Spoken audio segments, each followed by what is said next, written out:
Good morning.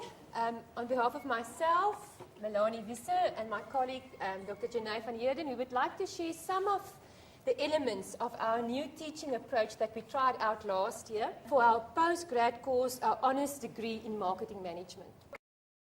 Now, the new teaching approach followed or simultaneously happened with a new curriculum design. We had a long look at our curriculum. We talked to industry, to our students. We've done a little bit of research nationally and internationally. And we realized that in undergrad, we really excel in providing a good, solid theoretical framework for our students. And they learn the theories and the techniques in marketing.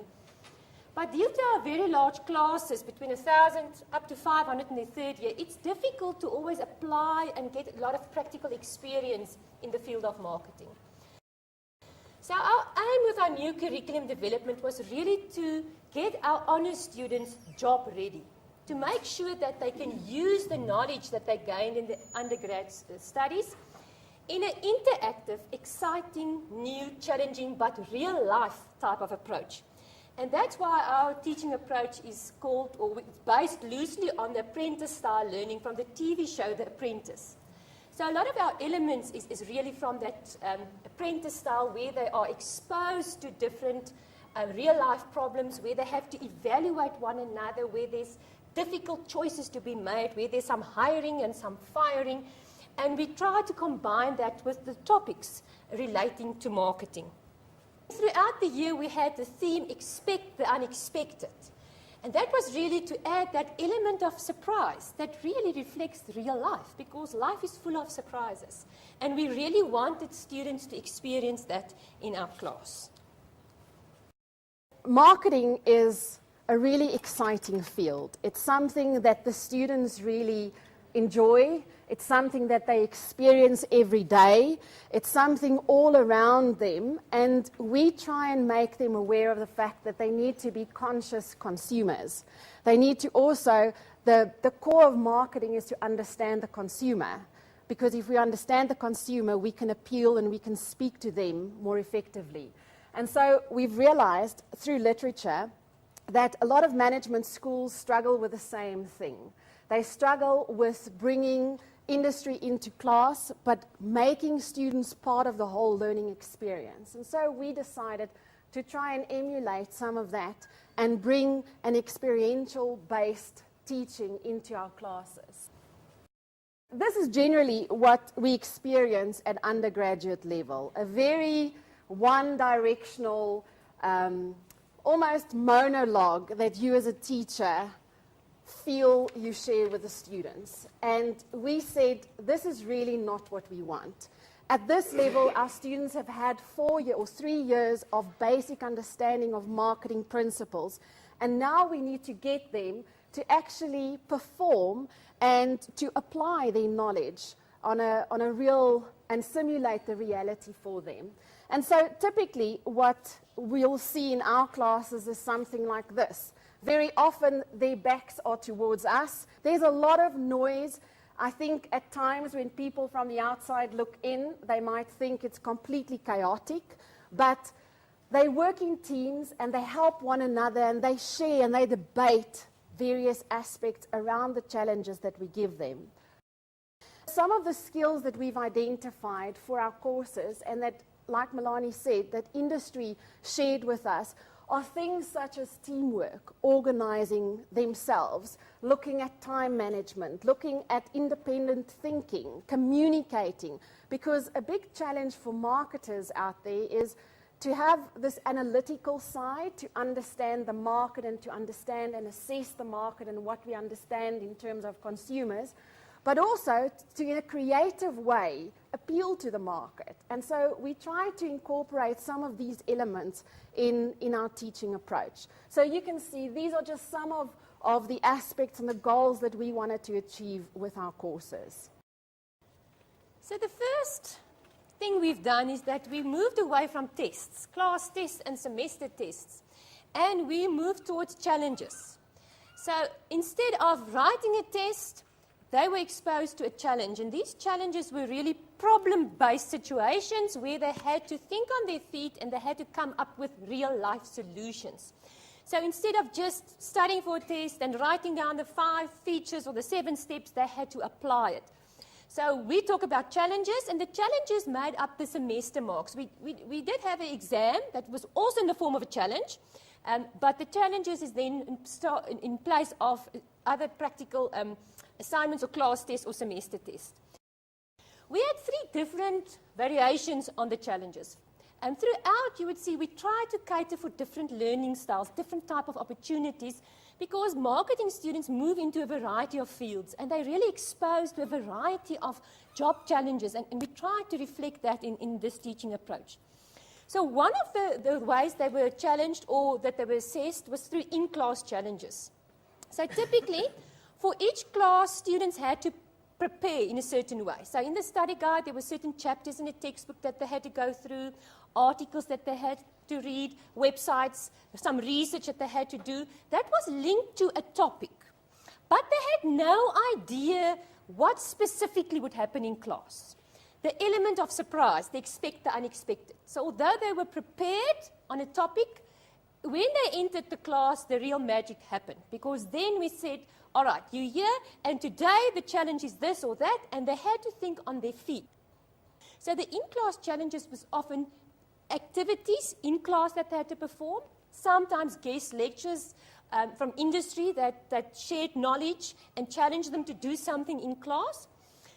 And the idea with the in-class challenges was really to put a little bit of pressure on them to think in a limited time period. So although they were prepared, they were not sure what the real problem was, and they had 5 minutes or 10 minutes or 20 minutes, and they had to come up with a solution and come and do it.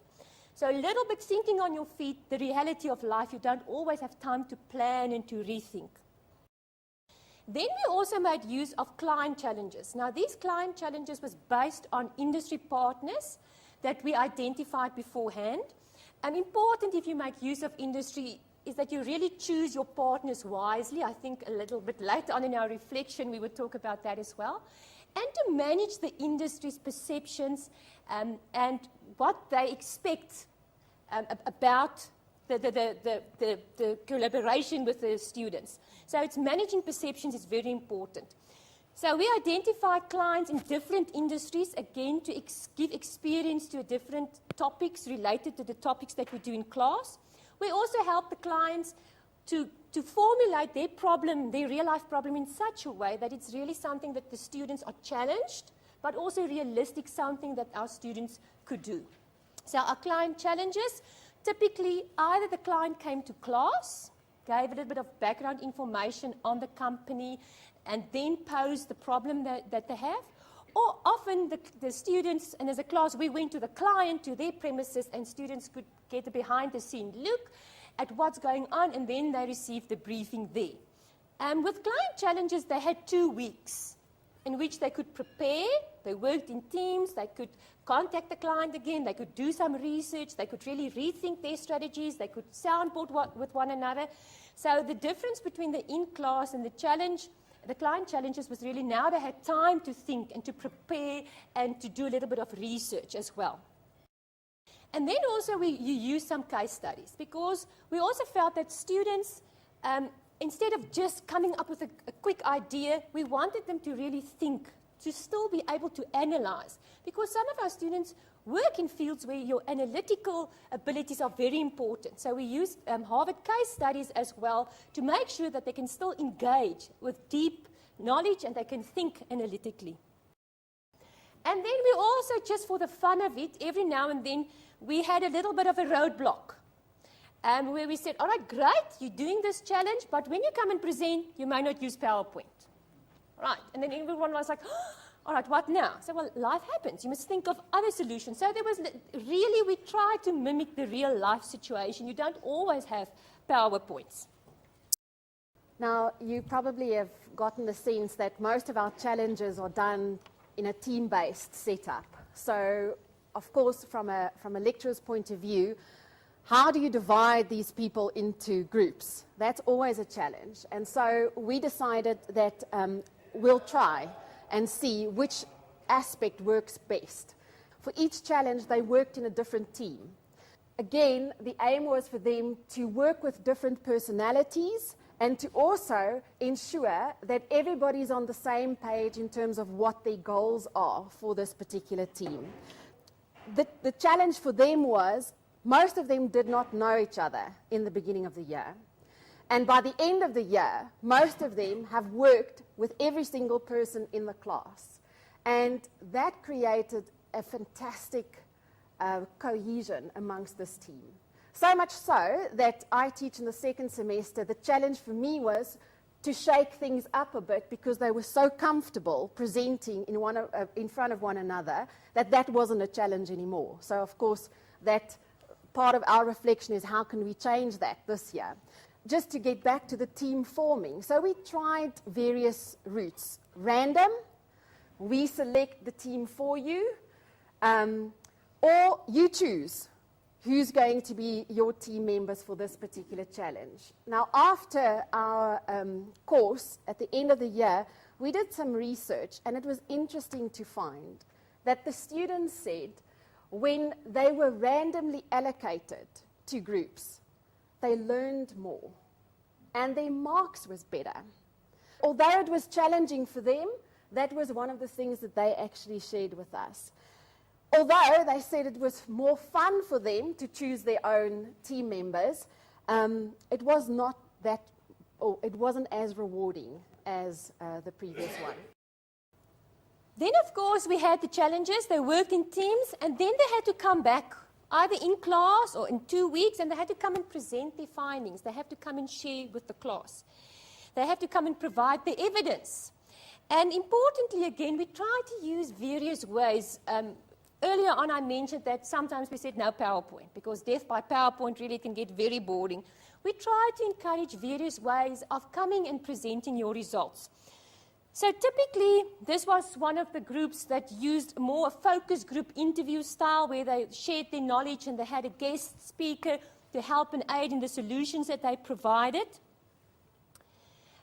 We also looked at the visual part, because an important component for a marketer is to sometimes visually express your ideas. So students sometimes had to come and visually represent the solution, and that was a servicescape where you're not allowed to talk and to explain. You have to show, because this was something about physical evidence. It was all about pictures. There was always an interactive component. There's an example of students paging through magazines. They had to develop their own ad in class, quickly searching, dividing, teamwork, getting together, different skills that they used. Example of a group project we've done for a client, a presentation. They also built a model to show, and again, the presentation skills with the visual skills. And for us, the presentation skills are very important. Our students really need to sell themselves, and you need to sell your ideas. And students struggle with presenting. So we really provided them with a lot of opportunities to present in a safe environment, so that they can really work on their presentation skills. Also examples of infographics that they had to use. But it was not just about memorizing your little presentation and you put it up and it's done with. Our focus was really on discussing and defending. There was an example of ads that they had to create, and then it was a debating class. Each group had to defend and explain why their results or their suggestions are really workable. So they really had to interact with sometimes the panel as well. Clients are very critical, and they ask difficult questions in a presentation. The class becomes critical and asks questions in debate. So it's really about defending your ideas and giving a motivation of what you're doing, and not just merely memorizing something and presenting it. Students also had journaling that they've done, and they had to reflect and they had to share. We decided early on that we want to get students to participate in class. Our experience with undergrad, you ask a question and 500 faces look blank, you get that blank stare and no one answers. So we decided we want to get them to participate. So initially we thought what we will do, we will make sure that we know each of the 60 students. We took photos and we studied their faces. So from the first class we decided we're going to award marks for class participation. But very early on I realized I was the guinea pig for the first one. This is impossible because following a debate and an argument with 60 people, looking for their names on a class list, ticking that they participated and giving marks was really, it was chaos that evening. And then we realized we have to approach it differently. We have to put the ball back in the court of the student and give them the responsibility and less responsibility on us as lecturers. So we decided we're going to give them a participation slip. Now, this participation slip was really just the awarding of a mark for participating. If you got the slip, had to write their name and student number on that slip, and they had to hand it back at the end of the class. Now, typically the idea was that these slips was really based on quality and not quantity. So you can't just merely state something and now you get a slip. It means you contributed, you really had a good argument and motivation. So we would print a lot of these slips and we would walk around, and as the debate's going on, if you added nice value, you get a slip. But to ensure there's always one or two students that like to talk and they've got a lot to say. So to ensure that everyone gets a fair chance, we made a maximum of 2 marks per discussion class. So after 2 marks, of course, if you had something valuable to add, you could, but you couldn't get any more marks. And immediately the eager beavers were a little bit more quiet after they got their 2 marks, which gave opportunity to that student that's not that confident but also want to share.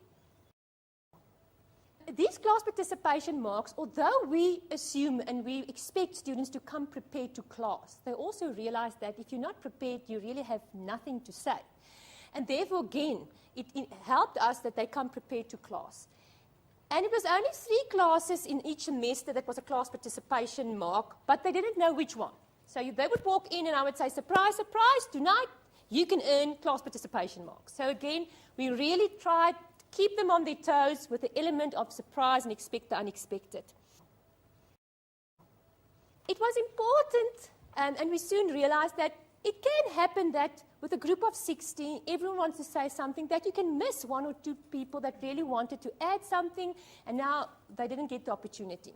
So we had a little bit of a backup system. And we said that, all right, if you feel that you have something valuable to add, but you didn't have the opportunity in class, and initially for that shy student that struggles with participation, you could go onto the discussion tool on ClickUp, and until 12 o'clock that night of the class, you could write your debate, your argument, your viewpoint on the discussion tool. And if that was sufficient enough, it was a good argument, you could get a mark as well. But we limited that to 1 mark because we still wanted to encourage them to go for the class participation in class and get your 2 marks instead of your 1 mark on the discussion tool. There's an example of something that students, an argument or a viewpoint on cell C, for instance, and Starbucks. You will see that it's really a long discussion. So merely just stating something is not worth a mark. They quickly realize they have to add depth to their arguments and their motivations. And we could really see improvement from the start where they think just giving 1 liner I can get a mark, until where they realize this is why I say this is the theory supporting this, and they really started to think about how to motivate their arguments. And I think the role of facilitators in this process is also to help students. So initially if someone would say something and it was not really meaningful, we would say, all right, so what? Why is that important? What theory can you link to that? Why is that different than someone else's opinion? So you really need to help them along this way. And this was really a learning process for them as well. So it was about discussion, but with substance. For all students, assessment and evaluation is critical. And this particular group is a group that gets selected into our honours program. So it's generally your better students who's in front of you. And so they want to perform as best as possible. What we try to do with the evaluation is to get students as much exposure to what we're going to expect of them in their exam as possible throughout the semester. Because although the semester is team-based, their exam was an individual challenge that they had to perform or that they had to address, and they had to present this to a panel as well. I'm going to take you through some of the elements of the evaluation, but please bear in mind that this was all part of preparing them for their exam, which was an individual examination. This is an example of where industry came in and they formed part of the panel, the evaluation panel for the evening. Now, in most of our challenges, specifically with the client challenges, we have 3 role players evaluating the student groups. It would be ourselves as facilitators, it would be the class, their peers, and then it would be the clients. This was a challenge for the students because for the first time they now had to present in front of industry professionals. That created an element of excitement but also an element of anxiousness for them. Bosch was one of our clients as well. The winning group got a hamper of power tools and they had a half-day power tool training DIY course. And skills that they never had, and it was fun, and they took a lot of photos, and they told their friends, and again, for the next challenge, everyone was like, we want to win.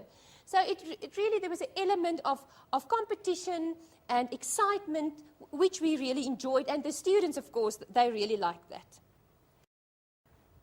Now, feedback is, again, very important. So in a class where you have 3 hours, and you think that's quite a lot, if it's experiential in nature and if there's a lot of activities happening, it really goes by so quick. So we soon realized that we felt rushed in the evening to give them feedback. And so we decided we'll give a debriefing memo.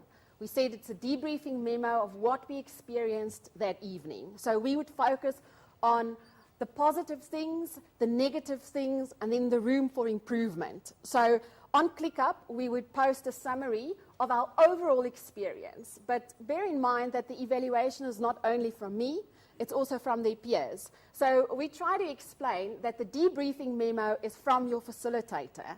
So this is where we bring in, have a look at the theory in this regard, etc. So we try to make the link between some of the aspects that they may have missed, or some of the aspects that they really surprised us as well. Then, as part of the peer evaluation, you'll remember I mentioned that the students had to explain why somebody was hired and why somebody was fired. So what we did with that is we summarized all of these qualitative comments into a document, and we posted this on ClickUp as well.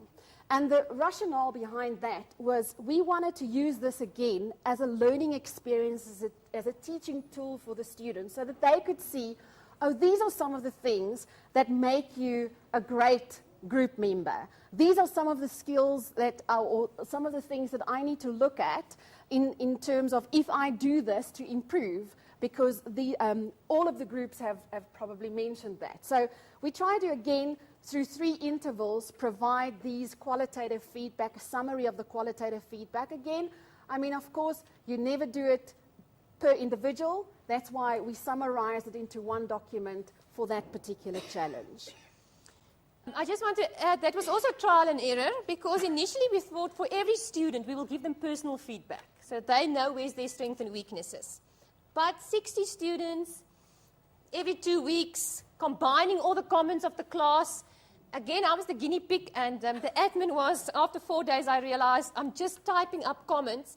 Rather, let's combine it, and they can learn from that. So we had to. This was really a trial and error type of approach. There was a lot of hiccups that we had to improve because we realized, sound great, but it's difficult to do.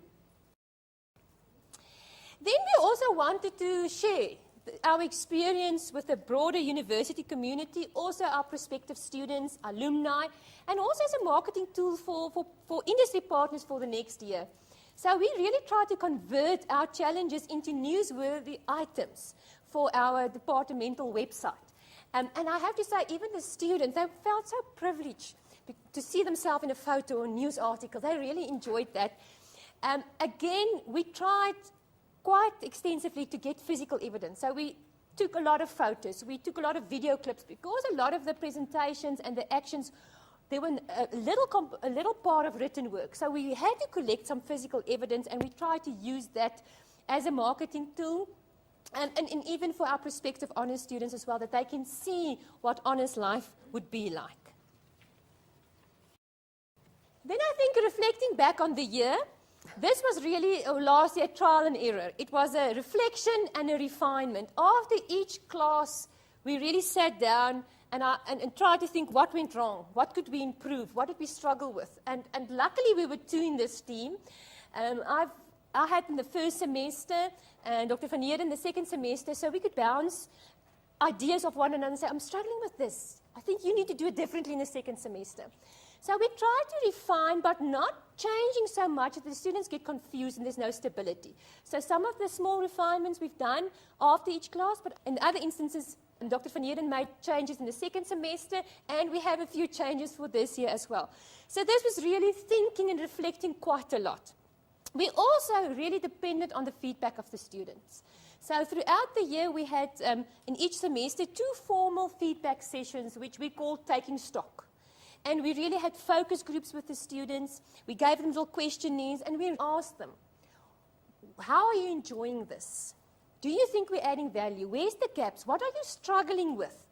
And to get a sense, because often the things that we thought would be very easy, they experience is quite difficult. And things that we didn't even expect, they enjoyed more. So we wanted to get a feeling of how they are experiencing it. And I think that is very important, because there was really stuff that we would never know if we haven't asked them specifically to be open to us. Just to give you a sense of, in one instance, we asked them to write something about this course, negative or positive, their experience at the end of the year. And these are direct quotes of what some of the students said. I love it, especially the creative problem-solving and high-energy group meetings. Enjoyed the interaction. This course makes the 3 years of marketing undergrad worthwhile, as we now have the opportunity to apply our knowledge. Great for preparing you for industry and the workplace demands. And then we felt we've succeeded in a way, because we wanted the interaction. We wanted to prepare them for the workplace demands. And that sense we got from the students. They felt prepared. They felt that they've learned something. Not always easy, because learning is never easy. I always tell the students, don't tell me it's difficult, but are you learning something? And so from the students' side, we really got a lot of positive feedback, and some of the problems they had, we're trying to improve that for this year. Then for us as facilitators, nothing in life is just pure bliss. There's an up and a down, but we really experience a lot of positive aspects with this teaching approach. I think first and foremost, high class attendance. I can almost say we had 100% class attendance for the whole year. And that was really due to the fact that it was exciting, it was interesting. You lost marks if you weren't here. You let your team down. You got a bad team ranking. They were excited about what to expect and the prizes. So really, that was a very good positive spin-off. Active participation, with the class participation, they quickly enjoyed interacting with one another, realized that we could differ. They could differ from me, and they really participated. And that was a wonderful spin-off. No written test or exams. Just want to put this in perspective. Their presentations, majority of the presentations was orally. So it's quite difficult to facilitate that oral presentations. But once the evening is over, you had your marks. Same with the exam. We had a panel. Students came in. They done the presentation. We asked them questions. They received their marks there and then. So it's quite extensive to go through 60 presentations in the exam. But after 2 days, you are finished. You don't have a pile of stuff that you have to mark. So a positive spin-off, although you don't have a lot of marking, but there's a lot of other work that you have to do. The fun, excitement, and the unexpected factor kept the students on their toes, but it kept us on our toes even more. Because often in a class halfway through, I would be thinking, all right, what's going on now? Where are we heading with this? Because guest speakers sometimes surprise you with the information or the way they present, and you have to think on your feet. The class debate, you need to steer them in certain directions. So there was also an element of surprise for us. That led to additional insights to the teacher and students. I think we've learned so much from our students. They surprised us so much. I never realized that they were capable of the work, and it's because we don't challenge them enough. The students also at the end said they never thought they could do that. So they were really surprised by their own capabilities. Expect the unexpected. I have to say, by the end of last year, if you hear that phrase, you don't know if you want to laugh or cry. Doing and not merely memorizing. For us, that was really our focus. For the first time, the students could really practically apply instead of just memorizing theory that they've learned.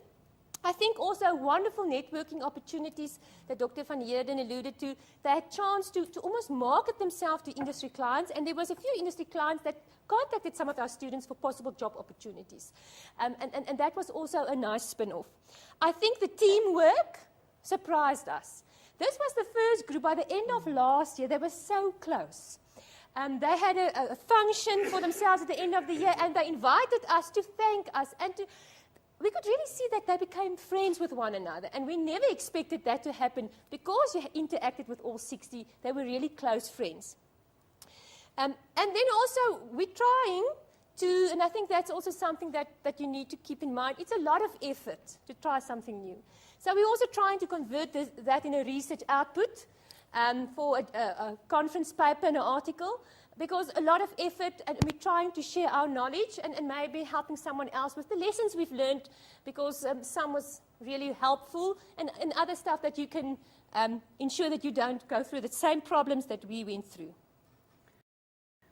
So with every positive, there's a bit of a challenge as well. So I'll run through some of the negative, or not the challenges that we experience through this teaching approach. And the first one is industry partners. Now, because a lot of what we try and give to the students rely a lot on our industry partners, selecting the right ones, and also getting them to challenge the students on a particular topic that we've identified, proved to be quite a challenge at times. Also, one needs to understand that they, out of their goodwill, dedicate this time to our students. A lot of them drive through from Johannesburg to come and speak to the students. And so sometimes if there's an urgent meeting or an urgent deadline that they have to adhere to, then they cannot make it. So you always, as a facilitator, we always had to have a plan B, specifically for our client challenges. So that was one of the big challenges that we experienced. Flexibility. Both of us are quite structured in what we would like to achieve with every single class, and yet, in this type of an environment, you have to be flexible.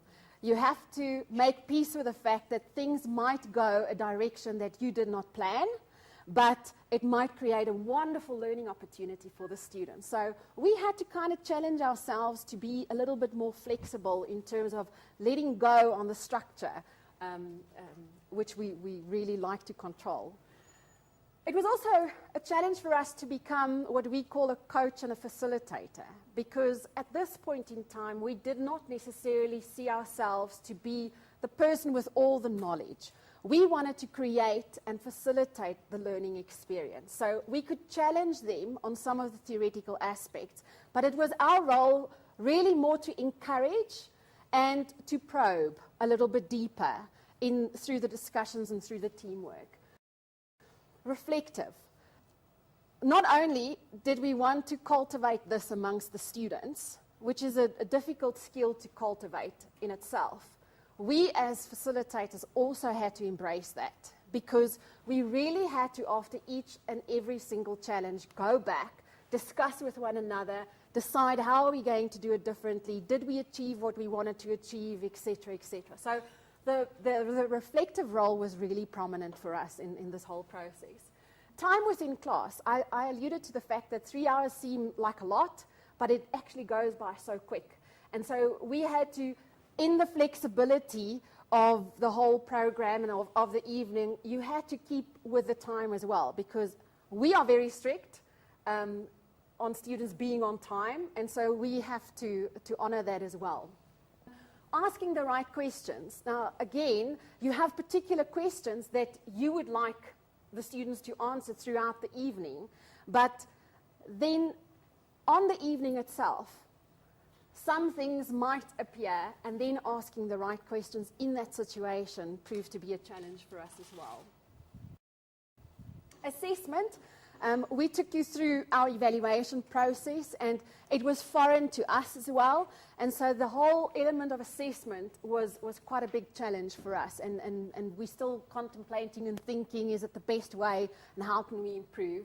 And we're trying to get from literature also what has been done, because a lot of what we did was based on articles that we got in the Journal of Marketing Education, for instance. So physical evidence, Melanie alluded to the fact that we had to keep record of what was happening because a lot of this was interaction. So it's difficult. So within the 3 hours, you have to be cameraman and facilitator. So we're looking at that structure as well. The constant element of surprise, not only for the students, but for us as well. Sometimes a class turns out completely different to what you expected. And that element of surprise is quite challenging. We would say at the end of a 3-hour class at night, you were exhausted because you have to be thinking the whole time in terms of, are we achieving what we set out to do? If we had to choose 3 main learnings that we took from our experience in this particular teaching approach, it would be, our aim was to try and create an effective transition between what we do at university into the job market. The second one is reflecting after each class. This for us was a main learning experience on 2 sides, from what we got from the students, but also from what we got in terms of the particular topic that we discussed. And then lastly, experimenting, measuring, and changing. The fact that you can actually do that within a semester. As the challenges go or pass by, you can change and tweak your teaching method as well. So I think in terms of the first one, the effective transition into the job market, all of us as teachers want to make a difference to the students, and you want to make a difference to industry to produce the best possible products. Whether that happened through this teaching model, we don't know. We don't know what kind of an impact it had in terms of a personal development side of things, but they've told us a little bit, the students from their side, and hopefully the industry will, in a couple of years' time, also reflect back to us what has happened. But at this stage, these are the 3 things that we are holding dear and that we are trying to also change. And we felt so strong that this year we're doing it again, and we're trying to improve and we're trying to tweak. And we feel that the students really get the benefit of this whole experience. So from our side, that's the end of our experience. And if you have any questions, you're welcome to ask.